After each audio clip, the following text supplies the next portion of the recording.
Many people do not realize that the turbinates play a significant role in breathing, and that enlarged turbinates may contribute to nasal obstruction. Within the nose are three small, bony structures called nasal turbinates. The turbinates help to warm, humidify, and cleanse inhaled air before it reaches the lungs. If the turbinates become inflamed due to infection or irritation, airflow through the nose can be obstructed. An important step in preventing enlarged turbinates is to minimize exposure to allergens and irritants. Using a humidifier can also help to soothe the air you inhale through your nose. If symptoms persist, your doctor may recommend nasal or oral medications, such as decongestants or antihistamine sprays. In some cases, turbinate surgery may be required to restore normal airflow through the nose. Now that you have understood what hypertrophy of inferior turbinate is all about, I would like to talk about this patient who came to me after she had undergone turbinoplasty to reduce the turbinate size, septoplasty to straighten the septum, and also sinus surgery, which in my opinion was not necessary. She complained of having irritation of her nose, dryness, discomfort to the extent of having pain on and off, and this was there throughout the day and at night, so much so it affected her quality of life and even her sleep. And she had come to me just to get a second opinion because the surgeon suggested a second surgery to correct what she was having currently. So this is a CT scan of the patient showing very big turbinates. Here you can see. You already know what the turbinate is all about. The function of the turbinate is to humidify the air and also warm the air that we breathe. It's got a purpose.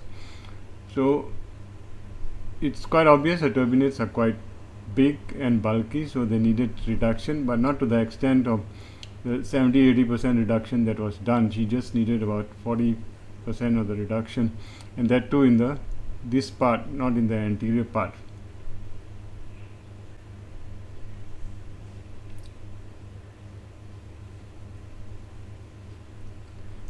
You can see a septum is very much deviated to one side. So that was corrected by the surgeon very well. It is straightened.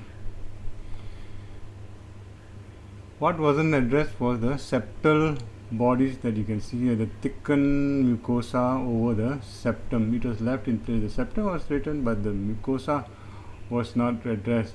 The sinuses was operated on, but they need not have been operated on. You can see they're all clear and patent and non-disease.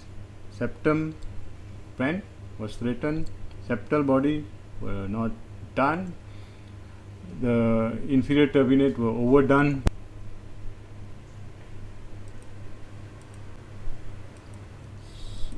So this is the nasoendoscopy that was done by me when I first saw her in the clinic. You can see that the inferior turbinate is almost like non-existent. It's very thinned out, very small, debulked, over debulked, and you can really see the effect of overdoing it. The crusting is there not only on the inferior turbinate but also on the septum, because the function of this is to humidify the air that we breathe.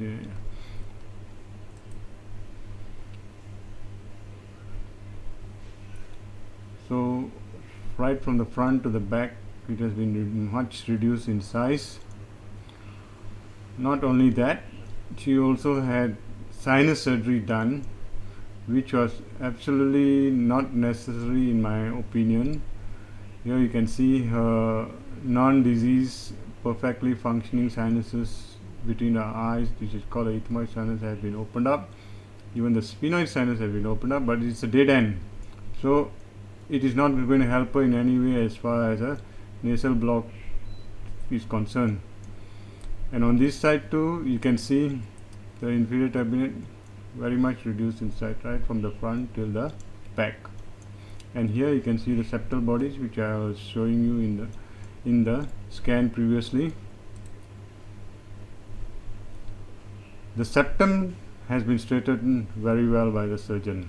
He's done a good job at correcting the septal deviation.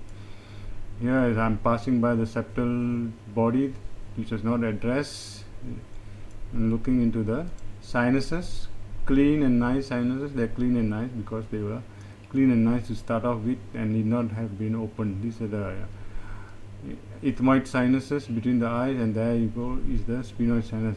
Like I said, dead end will not help at all in increasing your ability to breathe. This is the maxillary sinus beneath the cheek, that too has been opened up. Here you can see the septal bodies on the coronal CT scan. These are the eyes, sinus above the eyes, septal bodies thickened, septum bent, but now it has been straightened. As you saw in the previous nasal endoscopy, you didn't see any bent septa, which has been corrected properly.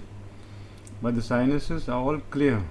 There was absolutely no reason for sinus surgery to have been done. You can see the inferior turbinate are rather reasonable size in the anterior part of the nasal cavity, and the sinuses are clear. If black means empty, very nice pathway opening up into the nose.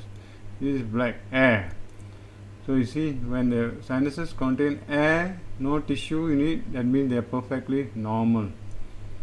Here you can see very nice opening. They are draining very well. That is why they are not diseased at all, and that is why they need not have the patient need not have any sinus surgery. If anything, she needed to have turbinoplasty only at the back part of the nasal cavity. You can see here as you go behind, this is getting more and more bulky. This is the part that should have been addressed. It was addressed but overdone.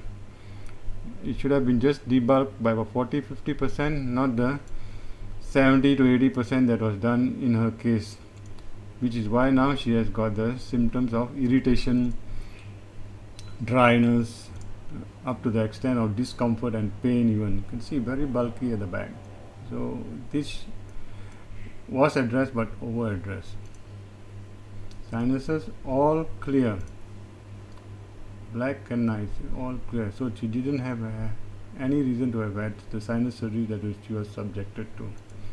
Further posterior we go to, the more bulky it is. So this is what she was actually causing her to have the nasal block.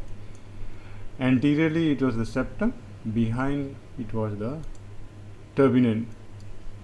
So this is a lesson for all of us, that we should always have a second opinion. First of all, we should always understand what we are suffering from the surgeon who is telling us to undergo surgery, and each surgery should be well understood and the reason behind it well understood. After that, go and get a second opinion if you still have any doubts whether you need the surgery or if you should undergo the surgery.